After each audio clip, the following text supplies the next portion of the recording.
Before you continue reaching for your usual drink today, there is something you need to know. Because one of the 4 beverages I'm about to walk you through might be sitting in your refrigerator or your pantry right now, something you've trusted for years without ever giving it a second thought. If you're over 60, I want you to really pay attention here, because these 4 drinks can quietly affect your energy, your sleep, your memory, and your independence, the very things that let you keep enjoying your life exactly the way you want to. Is this about me? That's probably the question in your mind right now, and by the end of this video, I think you'll have a clear answer. I'm Dr. Robert Vance, and over the years I've worked with many adults navigating the changes that come with aging, the shifts in energy, digestion, sleep, and how the body handles everyday habits that used to feel completely harmless. Today we're going to count down 4 extremely common drinks, the kind you'll find in almost every kitchen across the country. And for each one, I'm going to walk you through what it may actually be doing inside your body, why it matters more after 60 than it did in your 40s, and a realistic, practical way to think about it going forward. This isn't about fear. It's about giving you the kind of information that lets you make small, informed choices that protect the independence and quality of life you've worked so hard to build for yourself and your family. Why does this matter so much specifically after 60? Because your body today processes things differently than it did decades ago. Your liver, your kidneys, your metabolism, even your sleep architecture, all of it shifts gradually with age, often without any obvious signs until a habit has been quietly working against you for years. The good news is that once you understand what's happening, small adjustments can make a real, noticeable difference, the kind that helps you keep up with your grandchildren, stay steady on your feet, travel comfortably, and simply feel like yourself. Let's start the countdown. Number 4. Number 4 is energy drinks and heavily caffeinated beverages, including the newer focus and wellness drinks marketed specifically towards staying sharp throughout the day. You might think this doesn't apply to you if you're not drinking neon-colored cans from a gas station cooler, but this category has quietly expanded into specialty coffees, caffeinated sparkling waters, and drinks marketed directly to older adults with promises of clarity and sustained energy. Many seniors reach for these because they've noticed their natural energy isn't quite what it used to be, and a caffeinated drink feels like a simple, harmless solution to an afternoon slump. Why does this become more of a concern after 60? As we age, the body tends to process and clear caffeine more slowly than it once did. A drink that never bothered your sleep in your 40s can start interfering with falling asleep or staying asleep without you ever connecting the two. Caffeine works by blocking a brain chemical called adenosine, the chemical responsible for that natural, gradual sleepiness as the day goes on. In smaller amounts earlier in the day, this can genuinely support alertness. But later in the day, or in larger amounts, it can quietly work against the deep, restorative sleep your body relies on for memory and physical recovery. Have you noticed this yourself? A caffeinated drink in the early afternoon to push through a slump, and then lying awake at 11 that night wondering why sleep won't come? Several years ago, I spoke with a woman named Diane. She was 68, recently retired, and had started drinking a caffeinated focus beverage most afternoons to help her stay alert during her evening activities, her book club, her crossword puzzles, video calls with her grandchildren across the country. She never felt jittery, so she assumed it wasn't really affecting her. But over several months, she noticed she'd been waking up around 3 in the morning almost every night, something she quietly attributed to just getting older. Once she shifted that afternoon drink to earlier in the morning instead, she noticed her nights became noticeably more restful within a couple of weeks. Her situation, her habit, what she noticed, and what she learned from adjusting it, that's a pattern I've seen echoed in many conversations over the years. Many people over 60 never realize this connection. There's a common misconception worth clearing up here too. Many believe that if caffeine doesn't keep them awake at bedtime, it isn't affecting their sleep at all. But caffeine can reduce the amount of time spent in deeper, more restorative sleep stages, even when falling asleep happens right on schedule, meaning a person can sleep a full 8 hours and still wake up feeling like they didn't really rest. The practical, safer approach here isn't eliminating caffeine completely. It's being mindful of timing, generally keeping caffeinated drinks earlier in the day, and paying attention to total intake across coffee, tea, soda, and any energy or focused beverages combined. This one small shift can genuinely support the kind of restful sleep that keeps you sharp enough to enjoy the people and activities you care about most. There's also a cardiovascular piece worth mentioning, honestly. Some energy drinks combine caffeine with other stimulating ingredients, and higher doses can cause temporary increases in heart rate and blood pressure. For someone already managing blood pressure concerns or an irregular heartbeat, this is exactly the kind of thing worth a real conversation with a doctor, rather than guessing based on how a drink makes you feel in the moment. And it's worth remembering why so many people reach for these drinks in the first place. There's no shame in it at all. Energy naturally shifts as we age, and a caffeinated drink feels like an easy fix for a very real dip. The goal isn't to judge that instinct. It's to make sure the fix isn't quietly working against the very energy and independence you're trying to protect. Now let's move to number 3. Number 3 is alcohol, even in amounts most people consider moderate. A glass of wine with dinner, a beer on a warm afternoon with friends. I want to approach this gently because it's woven into so many meaningful traditions: family, dinners, celebrations, quiet evenings on the porch. This isn't about judgment at all. For a long time, moderate drinking, especially red wine, was talked about as possibly good for the heart. And you may remember hearing that yourself, perhaps even from a doctor years ago. More recent research has shifted this conversation considerably, and many researchers now believe earlier studies didn't fully account for other lifestyle factors common among moderate drinkers, things like diet, activity level, and social connection, which may have been the real source of any apparent benefit.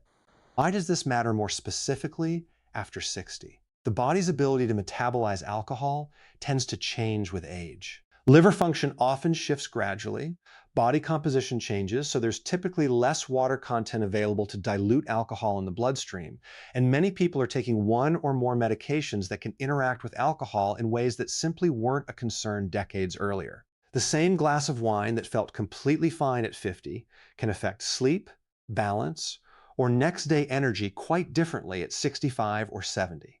Think about your own routine for a moment. A drink in the evening that seems to help you fall asleep faster, but then a restless night, or waking up feeling less rested than you'd expect. Remember a man named Arthur. He was 72, active, sharp, and had one glass of wine most evenings, a comfortable habit he'd kept for 30 years without much thought. He was on a blood pressure medication and occasionally took something for joint discomfort. Nothing dramatic had happened, but after we talked through how these pieces might interact, quietly affecting his sleep and his balance, he decided to bring it up with his pharmacist directly. It turned out the timing of his evening glass was working against how well his blood pressure medication performed overnight. A small adjustment, moving dinner and that glass of wine slightly earlier, made a real difference for him within weeks. This is only an illustration of the kind of conversation worth having, not a specific medical claim, but it's exactly the sort of situation many people never think to question. Here's a common misunderstanding worth addressing. Some people believe that switching from wine to hard liquor, or the reverse, meaningfully changes the picture, when what actually matters most is the total amount of pure alcohol consumed. A standard glass of wine, a standard beer, and a standard shot of liquor all contain roughly the same amount of alcohol, even though they feel very different going down. The practical, safer approach isn't giving up alcohol entirely, and for many people that wouldn't even be necessary. It's taking a fresh, honest look at what moderate really means after 60. And if you take regular medications, having a specific conversation with your doctor or pharmacist about how alcohol interacts with what you're taking. That single conversation could protect the independence that lets you keep enjoying evenings with the people you love without unnecessary risk. There's one more misunderstanding worth mentioning, because I hear it often. Many people assume that spacing drinks out over several hours completely eliminates any concern. And while pacing yourself is genuinely a good habit, it doesn't fully offset how your body processes alcohol differently after 60 compared to decades earlier. This isn't meant to make you anxious about a glass of wine at a family dinner or a holiday toast with your grandchildren. It's meant to replace old assumptions with a more accurate, current understanding, so any choice you make is genuinely an informed one. But the next one is the mistake many people make because they believe they are actually doing something healthy, and it might be the most surprising one on this entire list. Number 2 is fruit juice, even the kind labeled 100% juice with no added sugar. This one catches people off guard because it feels like the opposite of soda. It's natural, it comes from fruit, it has vitamin C, so surely it must be a healthy choice. And in some ways, that reputation isn't entirely undeserved. But here's what most people don't realize. Think about your own morning routine. If you start your day with a glass of orange juice or apple juice, you're likely consuming the sugar equivalent of several pieces of fruit, but without the fiber that normally slows how quickly that sugar enters your bloodstream. When you eat a whole orange, the fiber creates a gentler rise in blood sugar. When you drink juice, that fiber is largely removed, leaving concentrated fruit sugar that hits your system quickly. Why does this matter more after 60 than it might have decades ago? Many people naturally become somewhat more insulin resistant as they age, meaning the body doesn't respond to blood sugar spikes quite as efficiently as it once did.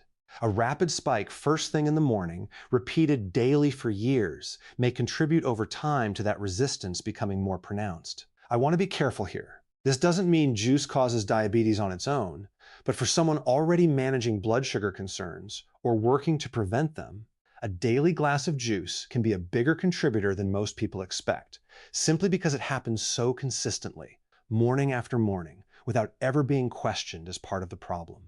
I once spoke with a gentleman named Frank, 65 years old, freshly retired and looking forward to more time traveling with his wife. He'd had a glass of orange juice every single morning for as long as he could remember, the same way it was served to him as a boy, and the same way he'd served it to his own children. He was proud of the habit, genuinely believing it was one of the healthiest parts of his day. When his doctor mentioned his blood sugar numbers were trending in a direction worth watching, juice wasn't the first thing that came to mind for either of them. But after swapping that daily glass for a piece of whole fruit alongside his breakfast, he noticed steadier energy through the morning, something he hadn't expected at all. That's the kind of quiet realization many people never get the chance to make, simply because juice has such a wholesome reputation that it rarely gets questioned. Does this sound familiar? Here's a common myth worth busting directly. Many assume that because juice is natural, it must be gentler on the body than soda. In terms of raw sugar content, an 8-ounce glass of many popular fruit juices contains an amount of sugar similar to a can of soda. The natural origin doesn't change how your bloodstream processes that sugar once it's absorbed. The practical, safer approach here is not eliminating juice forever. It's treating it more like a treat than a health staple, perhaps a smaller portion alongside food rather than a full glass on an empty stomach, or pairing it with a source of protein like eggs to help soften how quickly that sugar hits your system. For someone like Frank, planning trips and wanting steady, reliable energy for long travel days, a small adjustment like this can make a real, practical difference in how he feels while exploring somewhere new with his wife. Now, number 1, the drink that surprises people more than any other on this list. The one so many of us switched to specifically because we believed it was the responsible, health-conscious choice. Number 1 is diet soda and other artificially sweetened drinks. For decades, diet soda was marketed as the smart alternative. No sugar, no calories, all the fizz and flavor without the guilt. Many people over 60 switched specifically because they were told it was better for their blood sugar or their waistline. And on the surface, that logic makes sense. If sugar is the problem, removing it should be the solution. Have you noticed that even after switching to diet soda, some people still struggle with cravings or notice their blood sugar readings aren't quite what they expected? Here's why this happens, in simple terms. Artificial sweeteners are often hundreds of times sweeter than regular sugar. When your body tastes that intense sweetness but doesn't receive the calories or blood sugar rise it expects, it can create a kind of mismatch. Some research suggests this mismatch may confuse the signals your body uses to regulate appetite, and even how it processes sugar when you do eat carbohydrates later in the day. There's also growing conversation among researchers about how these sweeteners may interact with the gut microbiome, the community of bacteria living in your digestive system. As we get older, that microbiome plays an increasingly important role in digestion, nutrient absorption, and inflammation levels throughout the body. Disrupting it, even in small ways, day after day, may contribute to bloating or irregularity that many people simply attribute to getting older, without realizing a daily habit could be playing a role. Remember a woman named Margaret, 70 years old, who switched from regular cola to Diet Cola 15 years ago and felt genuinely proud of that decision at the time. She drank 2 or 3 cans a day, convinced she was doing herself a favor. Over the years, she'd noticed more frequent bloating, some difficulty with regularity, and sweet cravings that seemed to strike right after she finished a can. But she never connected any of it to her soda habit until we talked it through together. Gradually cutting back, replacing 1 can a day with sparkling water and a slice of citrus made a real difference for her digestion within about a month. Her situation, like the others I've shared today, is an illustration meant to show a pattern, not a guarantee of what anyone else will experience. I want to be clear. This doesn't mean artificial sweeteners are dangerous, or that an occasional diet soda is something to panic about. The research is still evolving, and individual responses vary quite a bit. What it does mean is that diet and zero sugar aren't automatically the same thing as supports healthy aging. More is not automatically better, and artificial isn't automatically safer than natural either. Moderation and awareness matter more than the label on the can. If diet soda has been part of your routine for years, you don't need to eliminate it overnight. A gradual approach tends to work better and last longer, and paying attention to how your digestion and cravings respond over a couple of weeks can tell you far more about your own body than any general rule ever could. So here's the biggest lesson from all 4 of these, the thread that ties this entire countdown together and connects right back to why you clicked on this video in the first place. None of these drinks are inherently dangerous, and I'm not asking you to give up soda, juice, wine, or your afternoon coffee forever. What connects diet, soda, fruit juice, alcohol, and energy drinks is that all 4 have, at different points, been positioned as either harmless or even beneficial, when the more honest picture is that their effects depend heavily on amount, timing, and your own individual health situation, especially after 60, when the body simply processes things differently than it once did. The real risk was never really in any single glass. It's in the automatic, unquestioned daily habit, the pattern kept for so long that you've stopped noticing it at all, quietly working against the energy, the steadiness, and the independence that let you keep doing the things you love, whether that's chasing grandchildren around the yard, planning your next trip, or simply feeling like yourself day to day. You don't need to overhaul your entire routine overnight. Pick just one of these 4, whichever one struck a chord with you the most, and try one small, realistic adjustment this week. Notice how you feel. That's often all it takes to start seeing these everyday habits a little more clearly and to start protecting the independence and energy that matter most to you. This information is educational and not a substitute for personalized medical advice from your healthcare professional. Every person's body, medications, and health history are different. And if anything from today's countdown resonated with you, especially around alcohol and medications or blood sugar and juice, it's worth bringing up with your own doctor, who knows your full picture far better than any video ever could.